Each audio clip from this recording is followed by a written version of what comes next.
Cool. Thanks for coming on to talk. We wanted to talk about some things going on in the professional wrestling world. Monday Night Raw happening tonight. Yep. And wanted to go over the card with that for you, kind of see how you're feeling, because you're not an every week watcher anymore. Unfortunately I just don't have the time to watch every week, so I have to rely on social media to give me rundowns, breakdowns.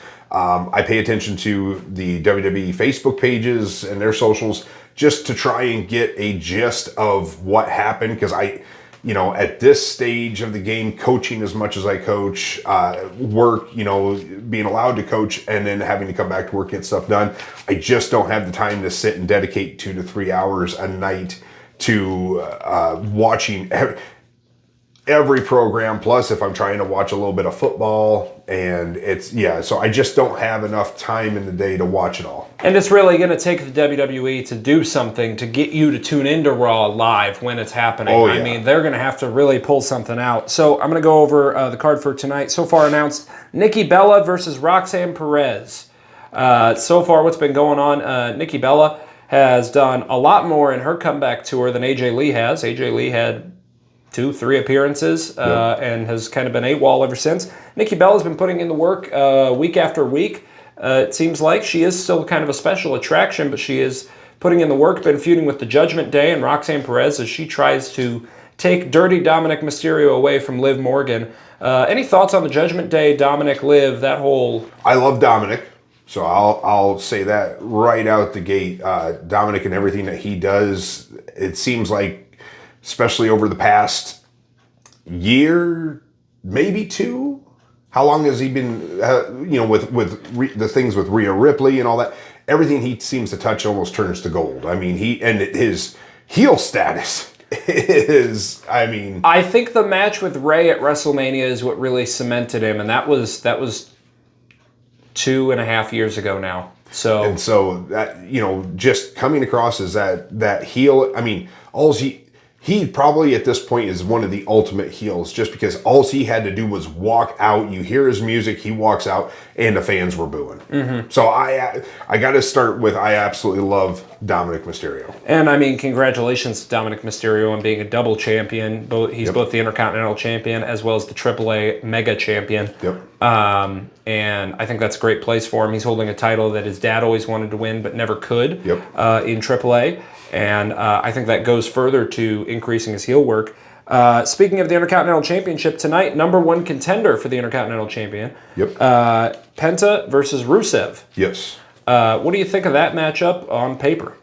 On paper, it's an odd matchup, but I'm excited for it. Rusev being back, he hasn't done a lot. He isn't, coming back and having this, I'll say, almost a powerhouse physique.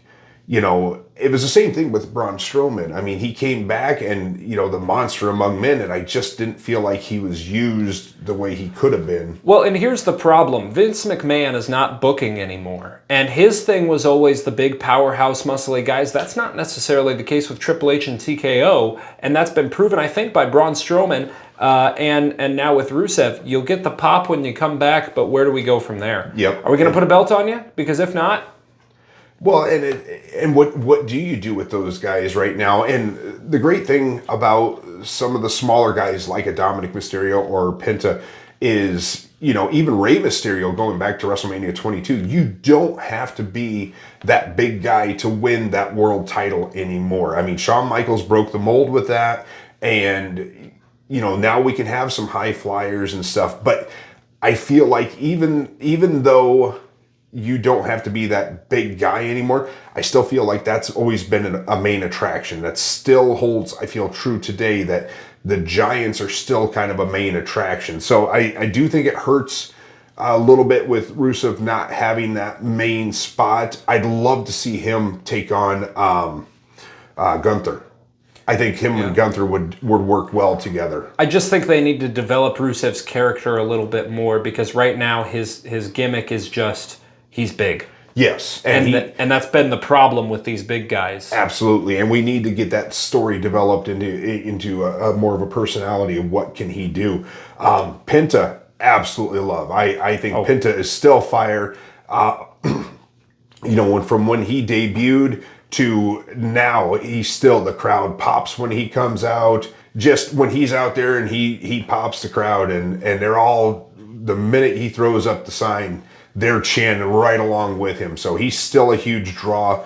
I would love to see him move on and face our IC champion. I agree. I do think that Pence is going to get the easy win tonight. I do think that there's also going to be potentially some Judgment Day interference in that match, just kind of looking at the predictability of that. And then tonight, the big spot is following the World Heavyweight Championship vacated. Seth Rollins with an injury after being attacked by his own group, The Vision. Braun Breaker carrying around that World Heavyweight Championship, looking damn good with it too. Absolutely. And then they take, Adam Pearce takes Braun Breaker and Bronson Reed out of the Battle Royal to determine who will face CM Punk, who's the #1 contender for the title. Jey Uso winds up winning that Battle Royal last week. And now CM Punk and Jey Uso come face to face tonight. Tell me what you think about Jey Uso in this main event world title picture, because they're really trying it with him. They are. Let me start by saying I love Jey Uso. I love his work ethic. I think so. For me, going back in time, John Cena was always that you pushed him onto the fans, and I didn't like that from the standpoint of he wasn't born from the fans. Whereas Uso, when he comes out, the whole crowd. So I mean, I think he's earned his shot because of the people and because of the crowd, and the crowd being so behind him, and he's, the kids are behind him.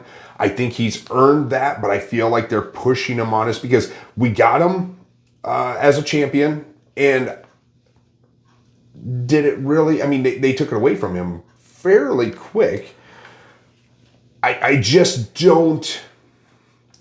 Again, I love Jey, but I just don't feel like he's that main event. Here's my problem with it. The Usos, one of the most over tag teams of all time. Yep, absolutely. Easily. But we go back 25 years and we look at another one of the most over tag teams of all time.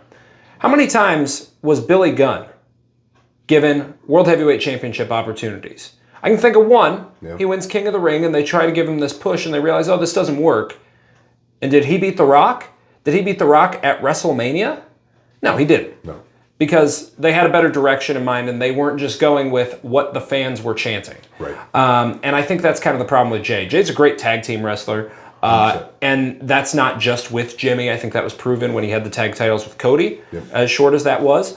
In any tag environment, Jey does well, but he gets blown up. Yes. He doesn't have the ability to carry himself in a long match like that. He can do the short spots, and he's an energetic tag guy, but to me, that's all he is. Yeah. And it frustrated me enough when they put the Intercontinental Championship on him, let alone for them to put the world title on him, have him win the Royal Rumble, Cena's last Royal Rumble, go on, win at WrestleMania. They take the belt off because they realize their mistake, and now we're right back in this situation. I don't know if I feel like they thought it was a mistake, but I will say, so looking at the tag team, your tag team idea of it. So let's take Roman Reigns, for example. I hated that they were shoving Roman down our throats.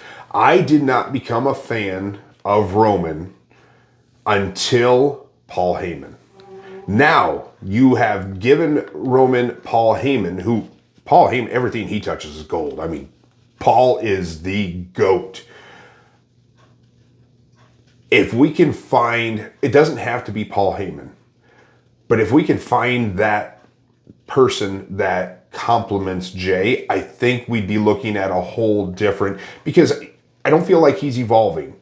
Roman worked to evolve from when we had him in the Shield. He, what was the gimmick right after the big dog? The big dog, and so until he came into his own, I think with Paul Heyman. So I think Jey will have that similar rise if we can find that manager or that person that works really well with him. I think he'll come along.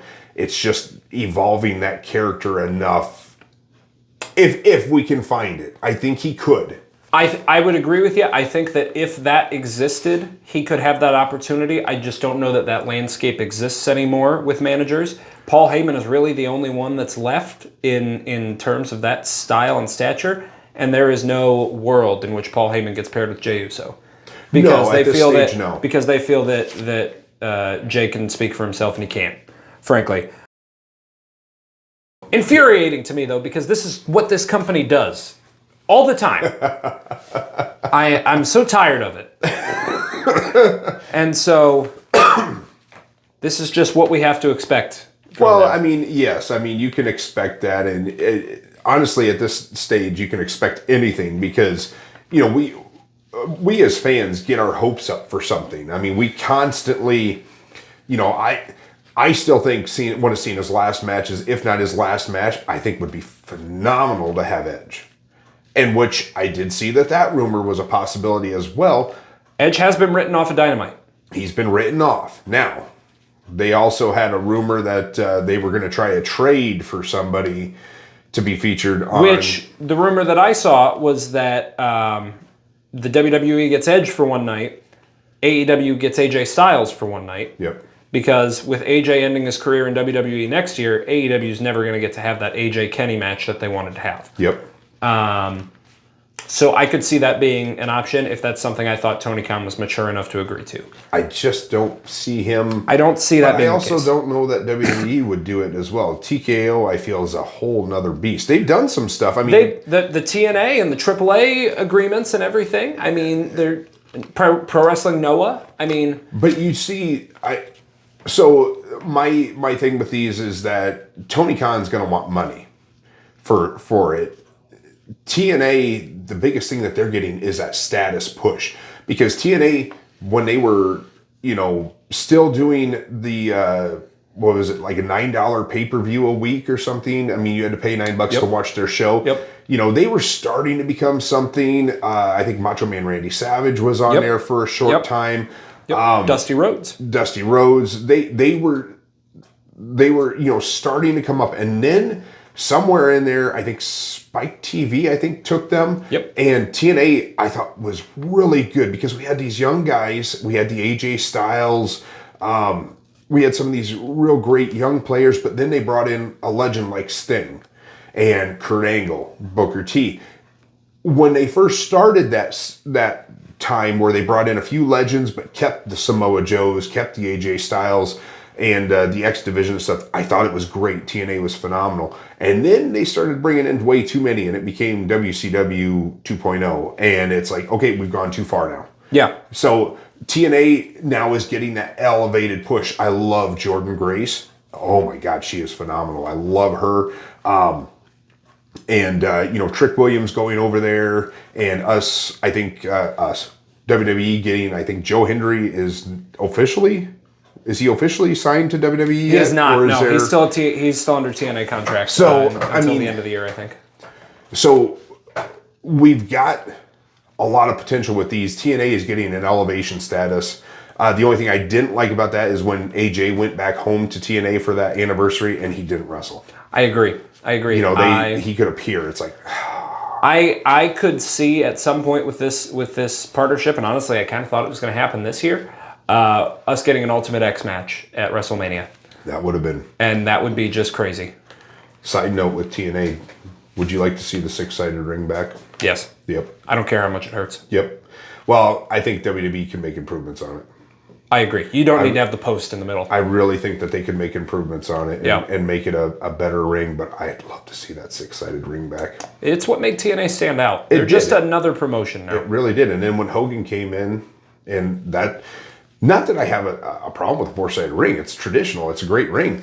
It just, that's where things peaked, and then here we go again. And, you know, you had Ric Flair, you had Kevin Nash, you had way too many legends. Yeah, I completely agree with you. Circling back to this week and kind of what we're thinking, Saturday night's main event is this Saturday on NBC. Yes. I don't see how many viewers it will get because I believe Game 7 of the World Series, if it goes to Game 7, is Saturday night. So that's going to be tough to fight with. Yes. Hopefully for them that doesn't go to 7 games. But so far the card: CM Punk versus Jey Uso for the vacant World Heavyweight Championship, Cody Rhodes versus Drew McIntyre for the WWE Championship, and Tiffany Stratton versus Jade Cargill for the WWE Women's Championship. No other matches announced so far. Okay. What are you thinking of that lineup and kind of where they could go from here leading into Survivor Series at the end of November? Well, for one, I love Cody. I think Drew is a phenomenal talent. I just feel like he's got to be paired with the right person. He's had I think he has a great rivalry with like Seth and Punk. So seeing him go up against Cody, who right now is probably my top current guy. Him and Randy I love, and I'd love to see them together more. But I think that's going to be a great matchup. I am excited. I love CM Punk. I am excited. I hope Punk takes the title. I mean, again, I don't want to discredit Jay myself. I don't want to discredit Jay. I will. But I want to see if anybody's going to take that title. I think Punk deserves it more.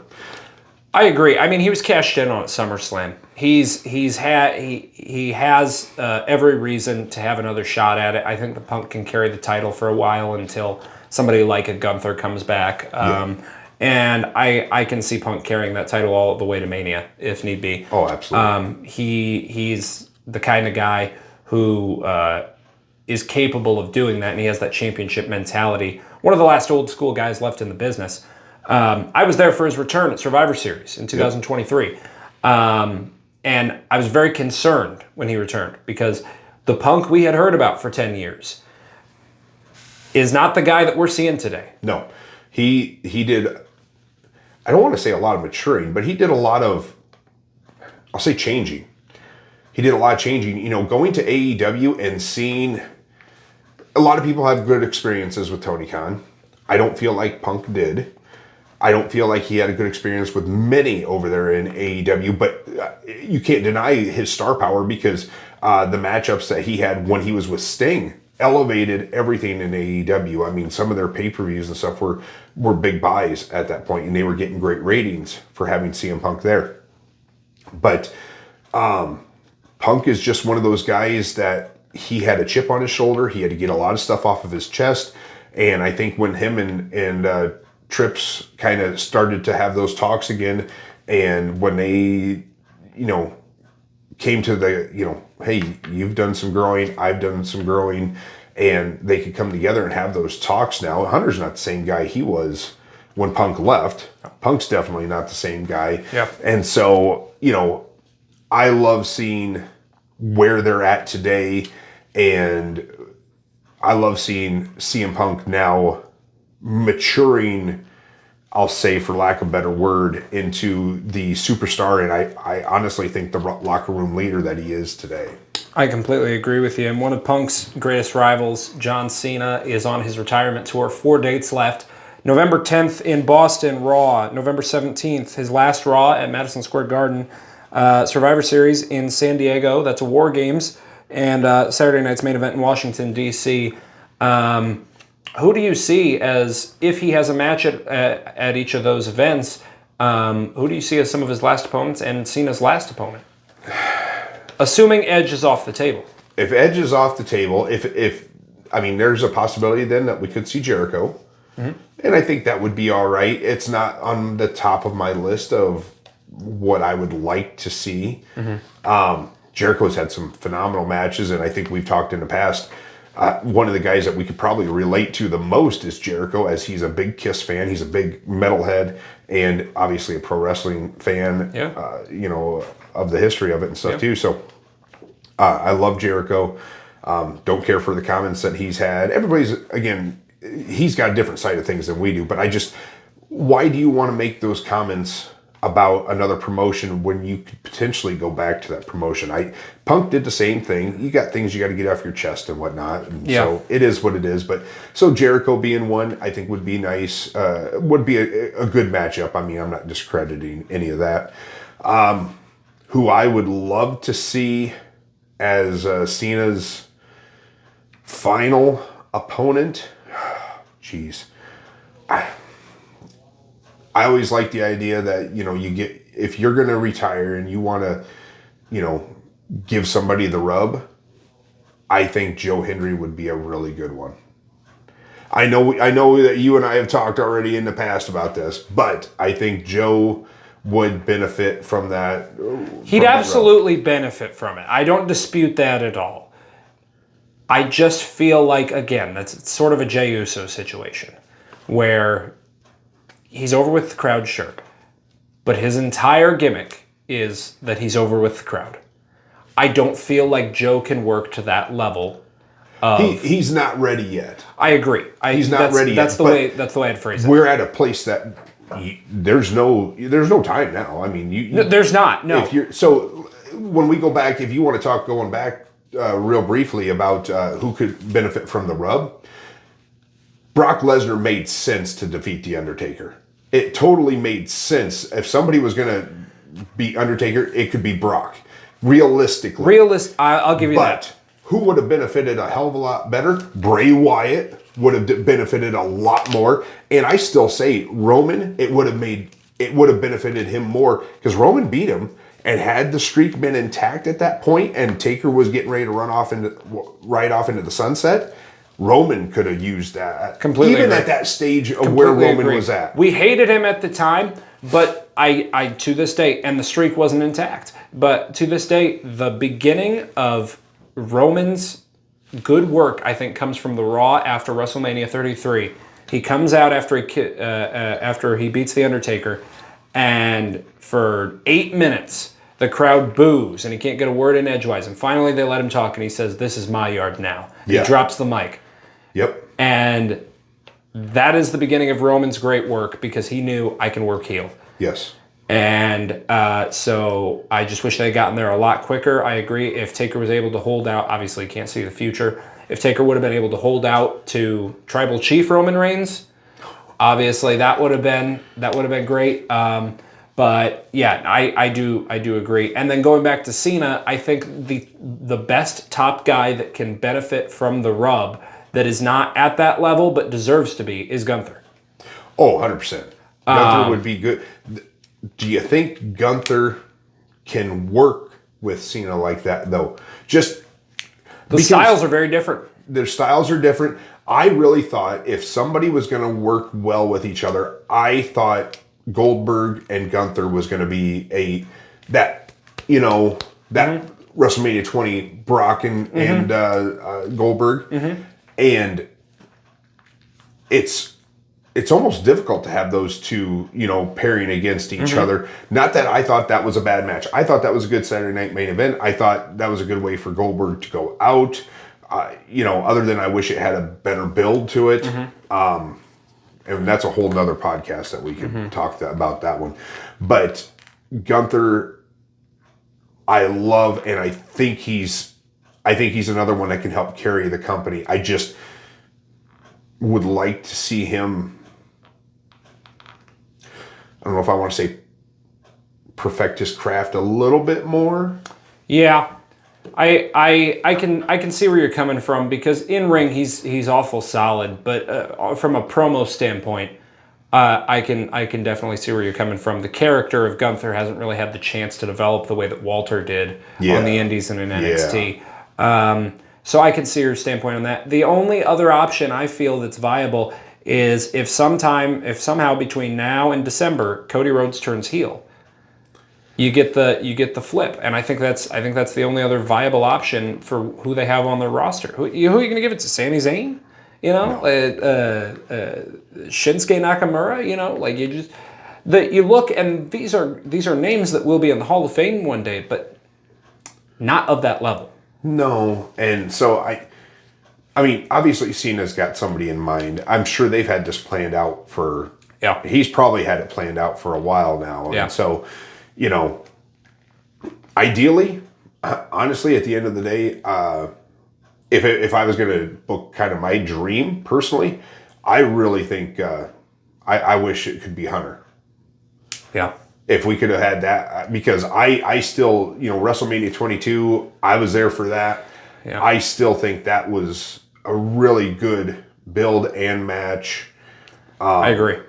And I think, honestly, HBK, he had a great run with Cena as well. When you think of who worked with him, Cena, he worked well with about everybody. I mean, Cena's done such good work over his time, and we've had that talk that Cena shoved down our throats, but I've always liked the man, John Cena, especially what he does outside of the ring and what he's done for the Make-A-Wish, how he's conducted himself. I mean, he lived, breathed, slept, ate WWE. I mean, he was the guy for so long, and his work ethic and all that. It's just when he was on TV, the character. It's like, man, I really hate that they're shoving that down our throats constantly. So I agree.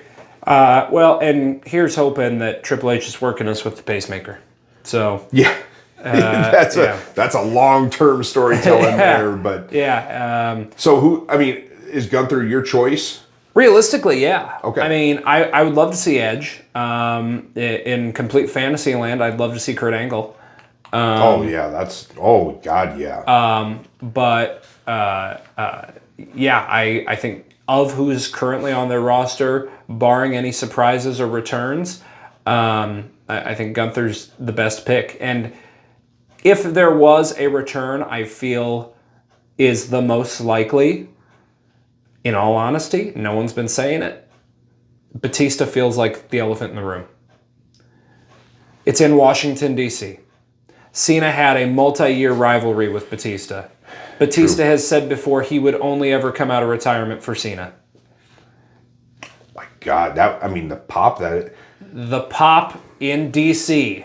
Yeah. for Batista to come back, that feels like John to want to put over whoever in their hometown. Oh, yeah. So the fact that his final match isn't happening in Boston anymore, I feel like that's still out there in the universe. So and who are we to say? I mean, anything is possible at this stage. Anything could happen. It could be Vince. Dave has lost so much weight. Yeah. Now when he takes his shirt off, he's still. I mean, he's a good sized dude. Regardless, he's a large man. He's keeping toned, and he is very toned. But he is not what he once was. No, he's not the animal.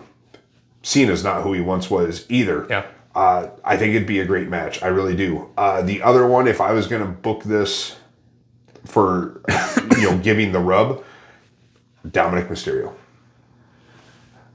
I think he's the only other logical answer. I think if it's not going to be Hendry for me, which, like we said, not at that level yet, who could benefit the absolute most and get away with.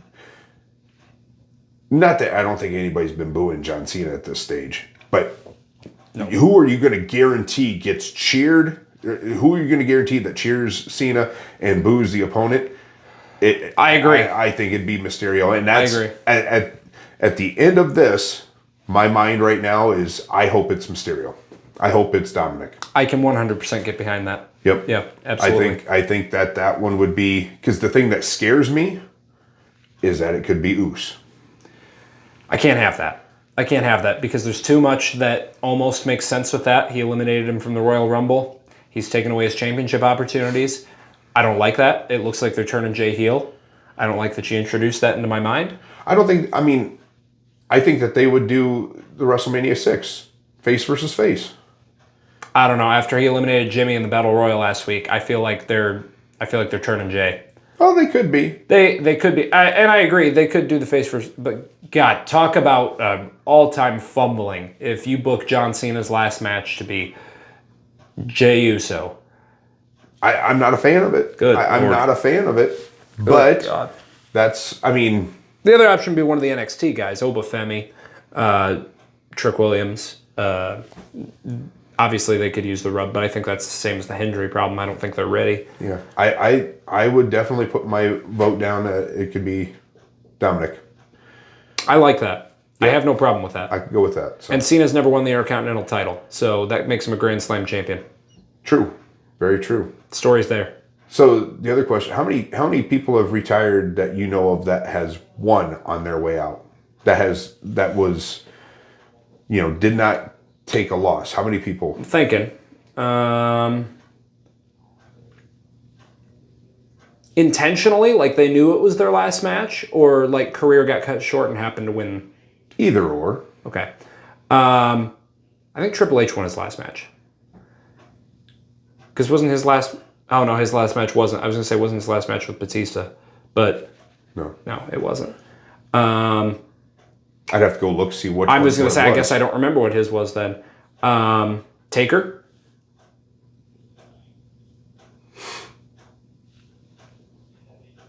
But yeah, I mean, the list is short. Even Hogan, the guy who doesn't put anybody over, he put over Randy. And then Sting. Yeah, Sting went out with a... I mean, it's few and far between of who wins on there. Yeah. So do you see John being one of the greatest of all time, being the GOAT? Do you see him going out with the W? I don't think that's the John Cena way. I don't see it happening. I don't see it being the way, but I also, depending on who they put him against. It's true.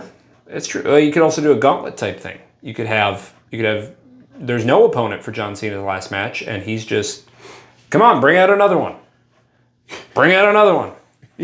Go back to what match was it where it was Vince and Shane versus Shawn and God? Oh, Backlash 06. Yeah. It could be John Cena versus the Invisible John Cena.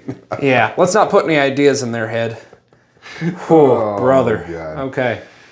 Well, all right. I think that about does it for this week. Yep, this week I think that's good. That's a good note to end on. So. Yep. So, all right. Well, hopefully Saturday night's main event pans out the way that we want, and hopefully Raw tonight is incredibly interesting and gets you watching back on a regular basis. I hope so. And like I said, it's not that I don't want to. It's just a matter of time. So they got to force you to. I've got it. Well, yeah, it definitely has to be a force. I mean, it has to. When Goldberg, I made sure I tried to watch everything I could leading up to that, and if I can watch Cody and Randy, I do. But since I misunderstood how they were doing all of this, I thought everything was on Netflix, but that's out of the country. And I got rid of all my cable stuff, so now I have to wait a while before I can see it on Hulu. Sure. All right, well, that'll end this edition of it, and we'll be back next week to talk about a little bit more wrestling.